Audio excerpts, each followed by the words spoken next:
On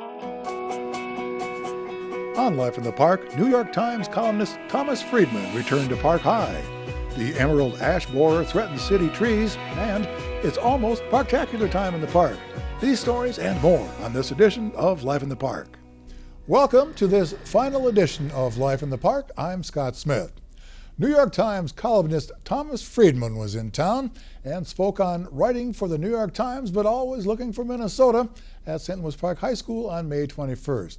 Here he reads an excerpt from his new book due out this fall called Thank You for Being Late Because the World is Fast. Mine is not a naive optimism that everything will turn out well. The Middle East cured me of that. It is a confidence that things can turn out well if people are ready to practice a politics of compromise and pursue an ethic of pluralism, because I saw it happen, I saw it work growing up, and the possibilities that instilled in me never left me. I know it sounds corny, but there really is something called Minnesota nice. In August 2014, I was back in St. Louis Park for a wedding of my best friend Ken Greer's daughter. And sitting with my childhood friend Jay Goldberg that afternoon, Jay told me that his wife Eileen had come home that day very flustered and angry. She had been driving on one of the main highways around Minneapolis, and another driver cut her off, nearly forcing her off the road. Eileen told Jay when she got home, "Jay, I was so mad, I almost honked." The three-time Pulitzer Prize-winning journalist and author, a 1971 graduate of the high school, appeared in order to raise support, awareness, and funds for the St. Louis Park Public Schools Foundation and to celebrate the city's students, schools, and community. And the annual Spring Cleanup Day will be held on Saturday, June 11th from 8 a.m. to 1 p.m. at St. Louis Park Municipal Service Center at 7305 Oxford Street. The event is for St. Louis Park residents only. Personal identification will be required. And for a fee, you can drop off a variety of different items. Fee information will be posted on the city website before the event. For no charge, you can drop off bicycles in any condition, electronics excluding a CRT monitors, box tubes, TVs, which are accepted for a fee. Gently used items for donation, textile recycling, scrap metal recycling, lawnmowers and snowblowers drained of all fluids. Bring in your papers for free shredding and recycling. Limit 3 grocery-sized bags per vehicle. Fluorescent bulb recycling, limit 10 bulbs per vehicle. Do not bring tree debris, yard waste, garbage, recyclables, batteries, paint, concrete, or hazardous waste.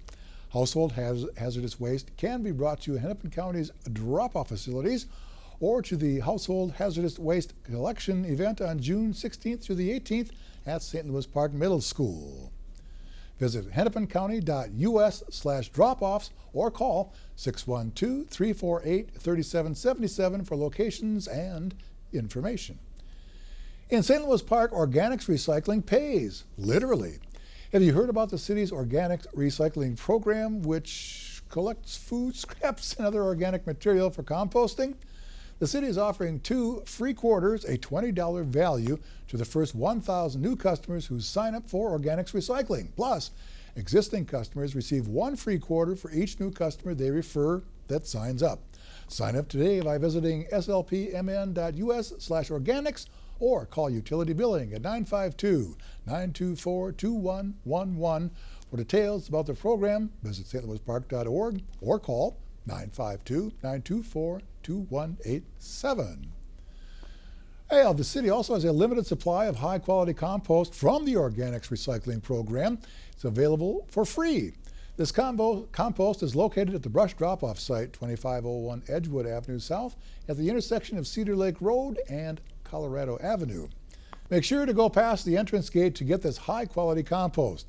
The site is open Saturdays 7 a.m. to 3 p.m., Sundays noon to 4, and Tuesdays from 8 a.m. until 4 p.m. A mature tree over 15 inches in diameter provides all kinds of benefits, from stormwater mitigation to cooling our cities and homes to providing wildlife habitat and food resources. Emerald ash borer is a serious threat to Minnesota's urban and rural ash tree populations, which number over 900 million. St. Louis Park has more than 3,000 mature ash trees on public properties, with another 5,000 plus ash trees on private property. A loss of all these trees at once would be devastating to our community. Even though it has not been found in St. Louis Park yet, It is closing in fast. To help us slow down this insect, do not remove any ash trees or ash wood from your property without first checking your responsibility with our Forestry Division. Call 952-924-2699 or email jvaughan@stlewispark.org. There are many actions you may take to protect your tree from EAB, including annual inspection of your tree, pruning, or chemical injections. The City of St. Louis Park has teamed up with Rainbow Tree Care to offer discounted ash tree preventative EAB injections for private trees. To schedule a visit and get an estimate to inject your tree from Rainbow Tree Care, contact 952-767-6920 or online at rainbowtreecare.com/St. Louis Park.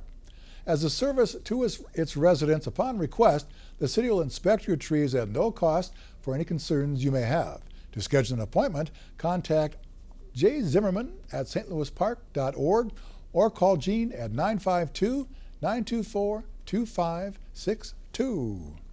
As a reminder to conserve water, St. Louis Park prohibits lawn sprinkling between noon and 6 p.m. In addition, all households and businesses must follow an odd-even schedule when sprinkling lawns. Even-number addresses may water on even-numbered days on the calendar, and odd-number addresses water on odd-numbered days. Well, a year ago, the City of St. Louis Park began replacing nearly 14,000 aged water meters in the city. To date, installers have completed over 11,000 residential water meter replacements in the city. Residential installs should be completed by June, to be followed by commercial installations. City staff sincerely appreciates the cooperation of residents who have made appointments and taken time out of their schedules to accommodate the installations by the city's contractor, Ferguson Waterworks, Inc. And there is no charge to residents for water meter replacements. Well, a record crowd gathered at Wolf Park on Sunday, May 15th for the 23rd Annual Children's First Ice Cream Social and consumed 4,000 Sebastian Joes and kosher ice cream cones from Lund's and Byerly's. Here you go. I love your glasses, bud. Those are fantastic. You want ice cream? Yes, please. What kind? We got every kind as long as it's chocolate chip or chocolate Oreo. Okay. There you go. So good.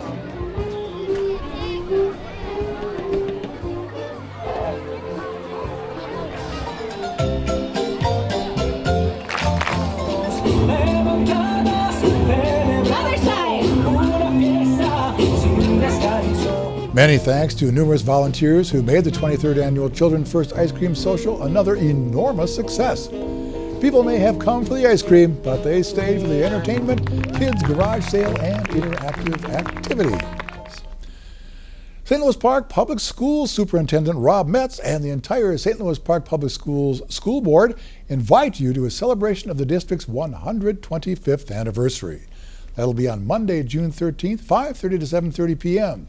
You can enjoy cake and beverages, take a tour of the high school, view historical dioramas, and hear a presentation by past and present St. Louis Park Public Schools leaders. Then, take in a free historical music concert by the St. Louis Park Community Band. The event is free and open to the public at the St. Louis Park High School Auditorium and Foyer. That's at 6425 West 33rd Street. Commemorative posters will be available to purchase to benefit the St. Louis Park Historical Society. RSVP kindly requested by calling 952-928-6000. Hey, one of the coolest places to be this summer is the Aquatic Park at the Rec Center, opening up for the season on June 4th. You can purchase your season pass at a discount price now until June 3rd. After that, you may still purchase season passes by going to the city website, stlouispark.org. Passes will be available for pickup only at the Rec Center 10 business days after your application has been received. Also, the Oak Hill Splash Pad is scheduled to open May 27th, weather permitting, located in Oak Hill Park, 3201 Rhode Island Avenue. Next up, one of the hottest events is the annual Fire Department Open House on Tuesday, June 14th at Fire Station 1, 3750 Wooddale Avenue South. Come celebrate the Fire Department's history and 100-year anniversary. There'll be plenty of displays, live action demonstrations, including sprinklered and non-sprinklered burn rooms, and fire trucks for the kids young and old to climb on. Plus, Sparky the Fire Dog, the Squirt House, take pictures of your kids in kid-sized fire gear. Enjoy free hot dogs, cookies, chips, popcorn, fruit drinks, and water.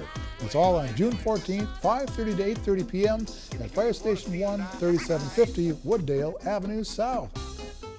And finally, the weather is heating up for the city's Parktacular Splash into Summer celebration. From the kickoff senior dinner on Thursday, June 16th to the Father's Day waffle brunch on Sunday, June 19th, it's 4 days of celebrating St. Louis Park. Enjoy the Grand Day Parade, rock the block with Prince cover band Chase Innovation, see the Shane Martin Band, stroll the Expo, ride a water slide, play at Kidtacular, go to the Coronation. There are many ways to splash into summer at Parktacular June 16th through the 19th. Get started now by purchasing your Parktacular button at St. Louis Park Rec Center, Citizens Independent Bank, St. Louis Park City Hall, and Lenox Community Center. Go to parktacular.org for everything Parktacular. Volunteers are essential for making Parktacular weekend a success. Anyone 16 or older is welcome to sign up to volunteer, and those as young as 11 may volunteer with an adult or guardian. Shifts are 3 to 4 hours, allowing you ample time to enjoy the festivities while still lending a hand. Volunteer with a friend, spouse, or child. Groups are encouraged to volunteer as well. All volunteers get a commemorative 2016 volunteer t-shirt and a free meal from Trader Joe's in St. Louis Park. Sign up to volunteer now at parktacular.org/volunteer, then splash into summer. Well, that's it for this final edition of Life in the Park. Life in the Park comes to the end of its run. It's been an interesting and rewarding opportunity to share with you so many events and stories within our city. I look forward to bringing you some new and topical subjects that may well enhance your opportunities to experience life in the park. I'm Scott Smith. Thanks for watching.